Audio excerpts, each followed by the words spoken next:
Hello and welcome back to Views on the Road. I'm your host Steph, and today I'm going to be showing you how to make conchas. We're not just going to make 8, we're going to make 16 so that you can have one on Monday and then you can have some on Tuesday. And not to worry, for those of you that don't have time to make individual conchas, I'm going to show you how to make a concha cake.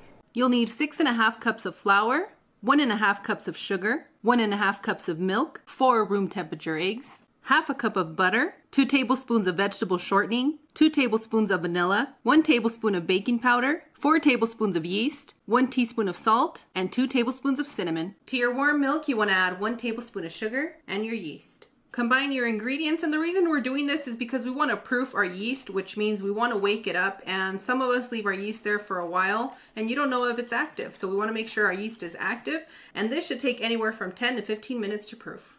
Next, you want to crack your eggs because you don't want any eggshells in your conchas. And you can add your vanilla to your milk, or you can add it right into your eggs.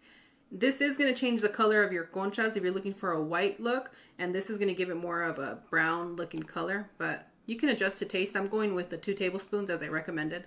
To your bowl, you want to add your sugar, salt, Mexican cinnamon. What I did is I used our Mexican cinnamon sticks. I put them in the blender at a high speed, and they give you a little bit of the coarse blend, which I love in my conchas. Place your sifter and add your flour, baking powder, and start sifting it into your big bowl.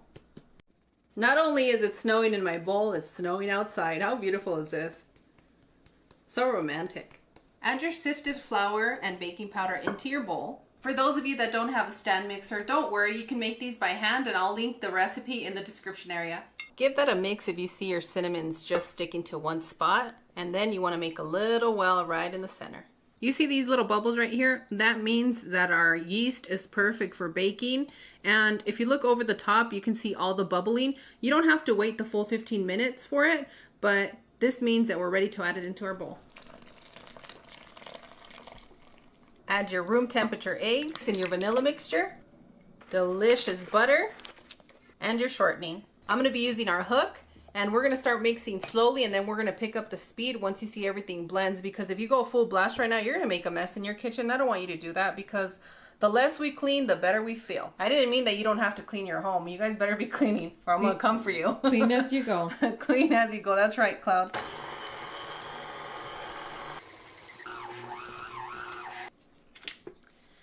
Give or take about 4 minutes of mixing, your dough is exactly where it needs to be. I'm going to give it one quick knead so that I can smooth out our ball of dough. See, and that's what I like. I like the little specks of cinnamon. It just makes it feel like one of the ones you get in Mexico. So good.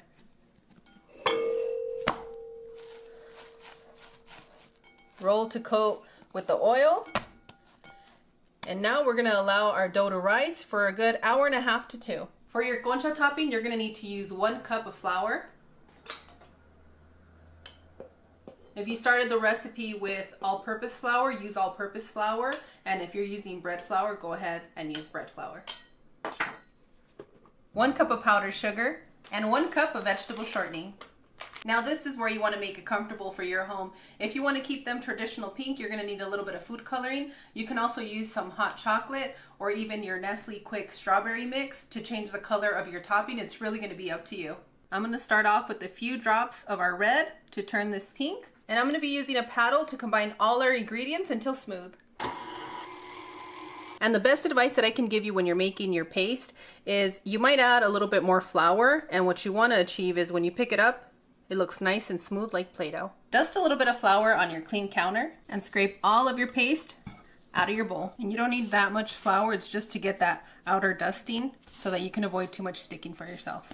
If you're following the recipe for 8 conchas, you want to slice your concha topping to 8 little balls, and if you're following the large one, then you want to do 16. But if you're going to be making the casserole for the whole family, then you just have to smooth this out, and I'll show you how to do that in just a moment. And now you want to grab each little piece and roll it up into a little ball.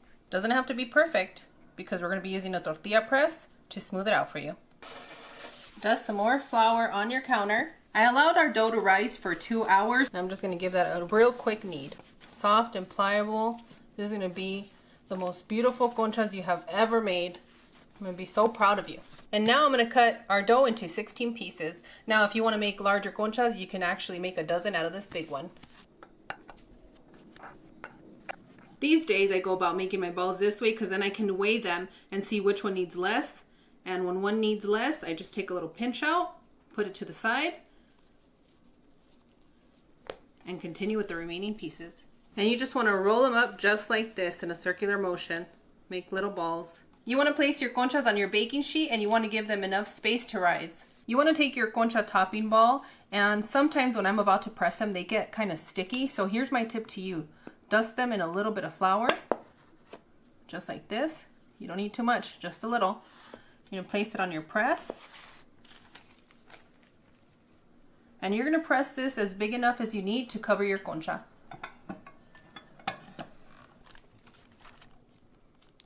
And it's smooth every time. Once you place your topping, you want to cup on the top just like this to make sure that they're nice and secure. And you can use your concha mold for the top if you're selling, but if you're at home, these are homemade, so go ahead and make them homemade into a nice little shell. And it does help me to move my tray.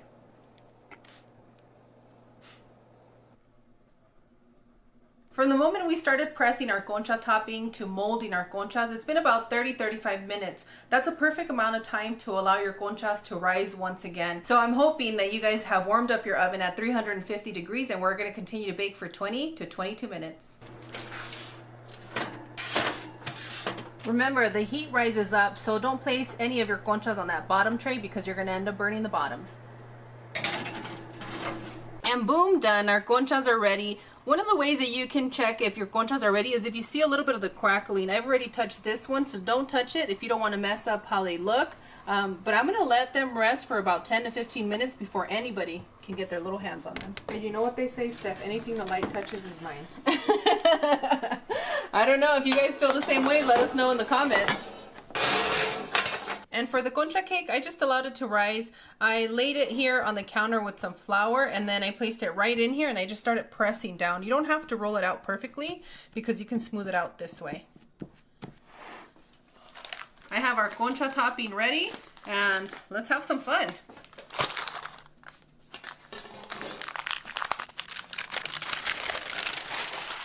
Pretty fun, right? So I'm just gonna press it here at the edges, and whatever comes off, comes off. I'm going to start slicing and making little grooves. And I'll leave your baking instructions for your concha cake right in the description area.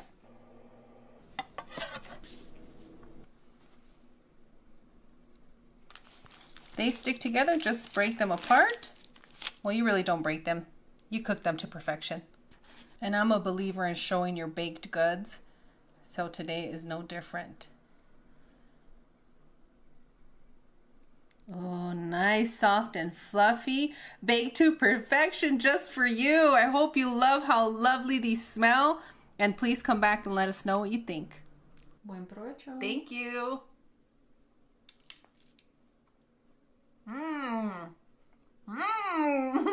These are so good. They're absolutely delicious and perfect for you to dip in your coffee or your hot chocolate. If you make them, please come back and let us know what you think. We'd love to know and see how you're doing with your baked goods. As always, Claude and I are wishing you the best. We absolutely adore you, and we want to thank our silent viewers. I used to be a shy one too, and sometimes I still am, and it's okay. Thank you for being here, and on that one, we'll see you guys tomorrow. Bye! Adios! Thanks for watching. More info is in the description. Please subscribe, like, comment and share.